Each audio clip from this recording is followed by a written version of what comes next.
उजाला live, खबरों का उजाला। Channel को लाइक और सब्सक्राइब करें और हमारी सारी महत्वपूर्ण खबरों को अपने मोबाइल पर पाएं।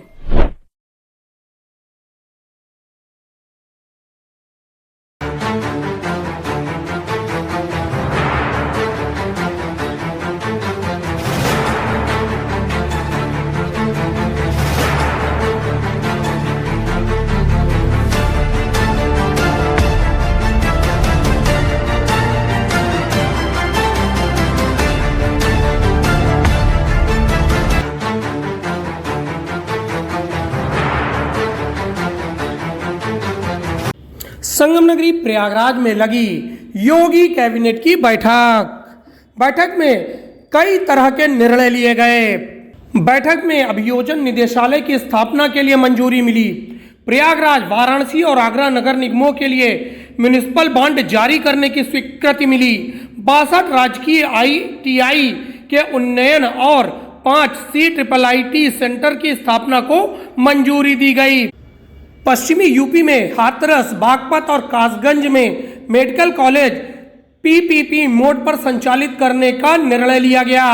बलरामपुर में स्वशासी चिकित्सकीय महाविद्यालय की स्थापना को हरी झंडी मिल गई। गंगा एक्सप्रेसवे को पूर्वांचल एक्सप्रेसवे से जोड़ने का महत्वपूर्ण फैसला लिया गया। इसके साथ ही यमुना नदी पर नए पुल और प्रयागराज से वाराणसी तक कनेक्टिविटी के लिए 4 लेन ब्रिज का प्रस्ताव पास हुआ। युवा सशक्तिकरण योजना के तहत निःशुल्क स्मार्टफोन वितरण की योजना को मंजूरी मिल गई है।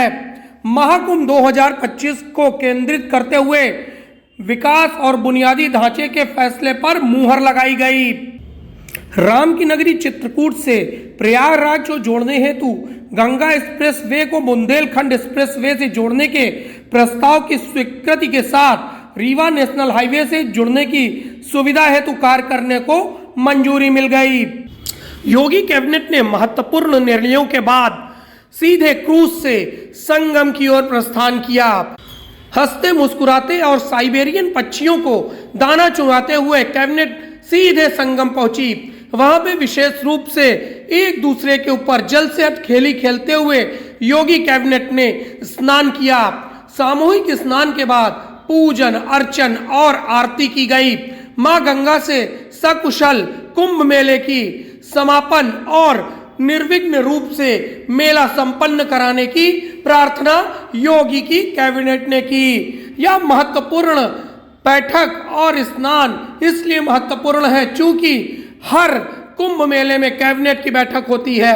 इससे पहले 2019 की कैबिनेट की बैठक संगम में इसी तरह हुई थी और अमृत स्नान पूरी कैबिनेट ने किया था। मित्रों, मैं पूरे मंत्री परिषद की ओर से महाकुंभ में आए हुए सभी पूज्य संतों और सभी श्रद्धालुओं के साथ ही लोकतंत्र के सजग प्रहरी के रूप में आप सभी मीडिया से जुड़े हुए प्रतिनिधियों का पूरे मंत्री परिषद की ओर से हृदय से स्वागत करता हूं। महाकुंभ में पहली बार उत्तर प्रदेश का संपूर्ण मंत्री परिषद उपस्थित है। हमारे सहयोगी सभी मंत्रियों ने आज यहां पर बहुत सारे मुद्दों पर चर्चा की है। प्रदेश के विकास से जुड़े हुए जो नीतिगत निर्णय हैं उन मुद्दों पर चर्चा हुई है।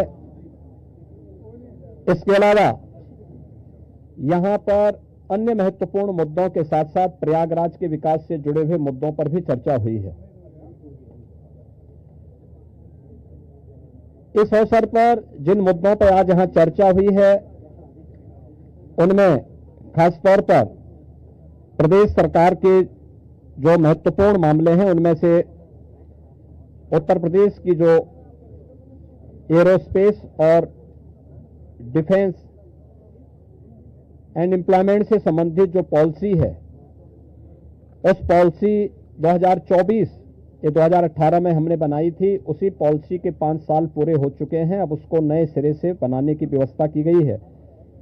इस पॉलिसी को यहाँ पर अब हम लोगों ने बड़े निवेश को आमंत्रित करने के लिए उसमें नए इंसेंटिव की घोषणा की है। आज इस पे चर्चा हुई है। एफडीआई के अंतर्गत और फॉर्च्यून 500 में जो निवेश प्रदेश में हुआ है, उस निवेश के अंतर्गत इंसेंटिव वितरण करने की व्यवस्था और उसको उतनी प्रतिपूर्ति शासन यूपी सीडा को कर रहा है और सीडा ने यूपी सीडा उसके माध्यम से करेगा। कुछ नए निवेश के प्रस्ताव यहां पर आए हैं, जिन्हें लेटर ऑफ इंटेंट यहां पे आज जारी हो रहे हैं। इनमें एक मिर्जापुर का है, 10,000 करोड़ रुपए से अधिक का निवेश का है, एक मुरादाबाद का है और अन्य 2 प्रस्ताव जिन पर आज यहां पर लेटर ऑफ इंटेंट के बारे में चर्चा हुई है। युवाओं को स्मार्टफोन और टैबलेट उपलब्ध कराने की भी स्कीम को यहां पे व्यवस्था दी गई है और यह युद्ध स्तर पर अगले कुछ समय के लिए सरकार ने इसके लिए धनराशि की व्यवस्था की। इसको हम उस कार्यक्रम की भी चर्चा हुई है। बलरामपुर में सरदार अटल बिहारी वाजपेयी जी की कर्म भूमि रही है। उन्हीं के नाम पर जो केजीएमयू का सैटेलाइट सेंटर था, उसे मेडिकल कॉलेज के रूप में स्थापित करने और मेडिकल कॉलेज में नेक्स्ट सेशन में उसको संचालित करने का निर्णय लिया गया है। इसके अलावा पीपीपी मोड पर 3 नए जनपदों में मेडिकल कॉलेज के निर्माण की कार्रवाई, जिनमें बागपत, हाथरस और कासगंज, इन 3 जनपदों में नए मेडिकल कॉलेज निर्माण की सहमति पर भी आज यहां पर सरकार ने अपना वो किया है। टाटा टेक्नोलॉजीज के साथ में मिलकर के प्रदेश के अंदर 62 आईटीआई को 5 centre of innovation, invention and incubation and training centre की स्थापना के बारे में भी एक नए प्रस्ताव को, जो एक प्रकार का हब एंड स्पोक मॉडल होगा और मॉडर्न एज कोर्सेज के साथ उत्तर प्रदेश के युवाओं को जोड़ने के लिए कार्यक्रम के साथ सहमति भी आज मंत्री परिषद ने यहां पर इस प्रस्ताव को भी दिया है। इसके अलावा प्रदेश के अंदर एक अभियोजन डायरेक्टरेट की घोषणा की भी व्यवस्था मंत्री परिषद ने उसको अपनी सहमति दी है और प्रयागराज, वाराणसी और आगरा, ये जो म्युनिसिपल कॉरपोरेशन है हमारे, इन 3 महत्वपूर्ण म्युनिसिपल कॉरपोरेशन में तीनों के बॉन्ड जारी होंगे। अब तक हमने लखनऊ और गाजियाबाद के बॉन्ड जारी किए थे, जिसके बहुत अच्छे रिजल्ट सामने आए हैं। यह म्युनिसिपल कॉरपोरेशन की ब्रांडिंग करने का, उसके विकास को आगे बढ़ाने का एक महत्वपूर्ण माध्यम होता है और एक नई दृष्टि मिलती है और एक पहचान मिलती है संबंधित कॉरपोरेशन को। यहां पर आप प्रयागराज के महत्व को आप देख रहे हैं। वैश्विक मंच पर इस समय हमारा प्रयागराज छाता हुआ दिखाई दे रहा है।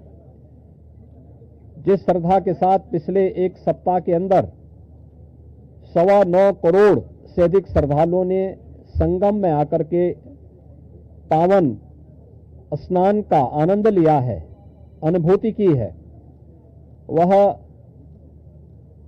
यानी अविस्मरणीय है, अकल्पनीय है। तो प्रयागराज म्युनिसिपल कॉरपोरेशन प्रयागराज के लिए एक सुपर स्पेशलिटी हॉस्पिटल के लिए एक बॉन्ड जारी करने जा रहा है। ऐसे ही आगरा के लिए एक बॉन्ड जारी होने जा रहा है। वहां से संबंधित जो आवश्यकता है वहां का म्युनिसिपल कॉरपोरेशन जारी करेगा और वाराणसी काशी विश्वनाथ धाम आदरणीय प्रधानमंत्री जी की प्रेरणा से बनने के बाद काशी वैश्विक पटल पर छा रहा है। तो स्वाभाविक रूप से 3 म्युनिसिपल कॉरपोरेशन के बॉन्ड जारी करने की कार्रवाई को भी यहां पर आज घोषणा के साथ हम लोगों ने इसको जोड़ा है। मित्रों, प्रयागराज के इस महाकुंभ को ध्यान में रख करके और प्रयागराज के साथ साथ इस पूरे क्षेत्र का एक सस्टेनेबल डेवलपमेंट के कार्यक्रम के साथ जोड़ने की कार्रवाई आदरणीय प्रधानमंत्री जी की प्रेरणा से इसको आगे बढ़ाने के लिए सरकार ने तय किया है कि इसको लेकर के हम लोग जो आदरणीय प्रधानमंत्री जी का विजन है, जैसे लखनऊ में हम लोगों ने स्टेट कैपिटल रीजन लखनऊ और उसके आसपास के जनपदों को मिलाकर के एक डेवलपमेंट का प्लान बनाया है। ऐसे ही प्रयागराज और चित्रकूट को मिलाकर के एक डेवलपमेंट रीजन यहां पे हम डेवलप करेंगे। इसके लिए इंफ्रास्ट्रक्चर के लिए जो महत्वपूर्ण होगा वह एक गंगा एक्सप्रेसवे का एक्सटेंशन हम लोग देंगे। गंगा एक्सप्रेसवे प्रयागराज से मिर्जापुर, मिर्जापुर से भदोई होते हुए संत रविदास नगर होते हुए यह काशी, चंदौली और गाजीपुर में पूर्वांचल एक्सप्रेसवे के साथ जुड़ेगा। इसके अलावा वाराणसी और चंदौली से यही एक्सप्रेसवे सोनभद्र को जोड़ते हुए नेशनल हाईवे के साथ जुड़ेगा। तो यह इंफ्रास्ट्रक्चर की दृष्टि से जैसे प्रयागराज में Prayagraj Chitrakoot development region expressway Prayagraj से मिर्जापुर, मिर्जापुर से भदोई होते हुए संत रविदास नगर होते हुए यह काशी, चंदौली और गाजीपुर में पूर्वांचल एक्सप्रेसवे के साथ जुड़ेगा। इसके अलावा वाराणसी और चंदौली से यही एक्सप्रेसवे सोनभद्र को जोड़ते हुए नेशनल हाईवे के साथ जुड़ेगा। तो यह इंफ्रास्ट्रक्चर की दृष्टि से जैसे प्रयागराज में प्रयागराज चित्रकूट डेवलपमेंट रीजन यहां पे हम लोग तैयार करने जा रहे हैं, वैसे ही वाराणसी में भी वाराणसी बिंद एक डेवलपमेंट रीजन वहां पे भी डेवलप करने की कार्रवाई पर नीति आयोग के साथ मिलकर के इस कार्यक्रम को तेजी के साथ आगे बढ़ाया जा रहा है। तो ये डेवलपमेंट के वे रीजन होंगे जो वास्तव में यहां की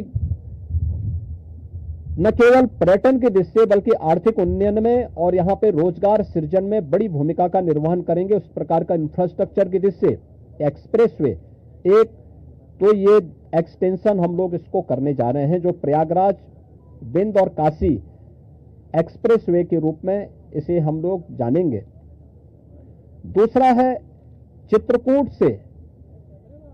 चित्रकूट और प्रयागराज के गंगा एक्सप्रेसवे को जोड़ने के लिए बुंदेलखंड एक्सप्रेसवे को गंगा एक्सप्रेसवे के साथ यहां पर भी जोड़ने की एक कार्रवाई को आगे बढ़ाना, जो चित्रकूट की दूरी को प्रयागराज के साथ जोड़ सके और रीवा हाईवे जो नेशनल हाईवे है, इस हाईवे को भी एक सुविधा इस एक्सप्रेसवे के साथ, गंगा एक्सप्रेसवे के साथ या फिर बुंदेलखंड एक्सप्रेसवे के साथ जुड़ने का एक अवसर प्राप्त होगा। तो ये दो महत्वपूर्ण के साथ साथ प्रयागराज की अपनी आंतरिक चैलेंजेज हैं, ट्रैफिक के चैलेंजेज हैं, और इसमें हम लोगों ने अभी से यहाँ पर पहले आदरणीय प्रधानमंत्री जी की प्रेरणा से भारत सरकार के राष्ट्रीय राजमार्ग विभाग ने लखनऊ रायबरेली होते हुए प्रयागराज की दूरी को बहुत आसान किया है, जिसमें गंगा नदी पे एक 6 लेन का ब्रिज भी बन रहा है। इस समय हमने उसकी एक व्यवस्था स्टील ब्रिज दिया है इस पूरे महाकुंभ के दौरान, जो प्रॉपर रूप से कार्य कर रहा है, लेकिन वो नया ब्रिज भी समय रहते हुए कंप्लीट हो जाएगा। ऐसे ही अन्य कनेक्टिविटी के लिए यहां से मिर्जापुर, जौनपुर, वाराणसी, आजमगढ़, गोरखपुर की कनेक्टिविटी को बनाए रखने के लिए यहां पर जो मांग हो रही थी प्रयागराज शहर की तरफ से सलौरी और हेतापट्टी के बीच में, झूसी के बीच में इस पूरे ब्रिज को बनाने की एक कार्रवाई को, 4 लेन के एक ब्रिज को सरकार इसको बनाएगी। दूसरा, रीवा की तरफ से और जो आपके अरेल की ओर से जो यहां पे प्रेशर है यमुना जी के ब्रिज पे, सिग्नेचर ब्रिज आज से 20 साल पहले बनकर के तैयार हुआ था। आज यहां पर उसकी दृष्टि से बहुत महत्वपूर्ण आवश्यकता यहां पर है कि उसके पैरेलल एक नया ब्रिज बने। तो सिग्नेचर ब्रिज के पैरेलल यमुना जी में भी एक नए ब्रिज को हम अपनी सहमति, कैबिनेट ने अपनी सहमति दी है कि हाँ, शास्त्री ब्रिज के पैरेलल तो हम उसके साथ कर ही रहे हैं और इसको भी हम उसके साथ जोड़ेंगे। तो ये महत्वपूर्ण घोषणाएं प्रयागराज के इंफ्रास्ट्रक्चर, यहाँ के सस्टेनेबल डेवलपमेंट की दिशा से, डेवलपमेंट और रोजगार की दिशा से और आने वाले समय में यहाँ के नागरिकों के जीवन स्तर को और बेहतर बनाने की दिशा में जो आदरणीय प्रधानमंत्री जी की प्रेरणा है उसको आगे बढ़ाने के लिए ये कुछ घोषणाएं आज यहाँ पर कैबिनेट ने जिस पे चर्चा की है, अपनी सैद्धांतिक सहमति दी है। और मुझे पूरा विश्वास है कि अगली बार जब कुंभ के साथ उत्तर प्रदेश जुड़ेगा तो इन सब इंफ्रास्ट्रक्चर का लाभ आने वाले श्रद्धालुओं को प्राप्त होगा। मैं आप सबका एक बार फिर से अपने मंत्री परिषद के सभी साथियों की ओर से हृदय से स्वागत करता हूं, अभिनंदन करता हूं। कहाँ गए भाई राजभर जी, और ये कहाँ गए अपने आशीष पटेल जी, निषाद राज, कहाँ हैं लोग? आप लोग पीछे क्या छुपे हुए? इधर आइए।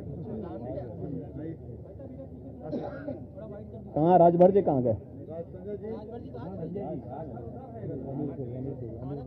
अनिल कहाँ है? अनिल कहाँ है?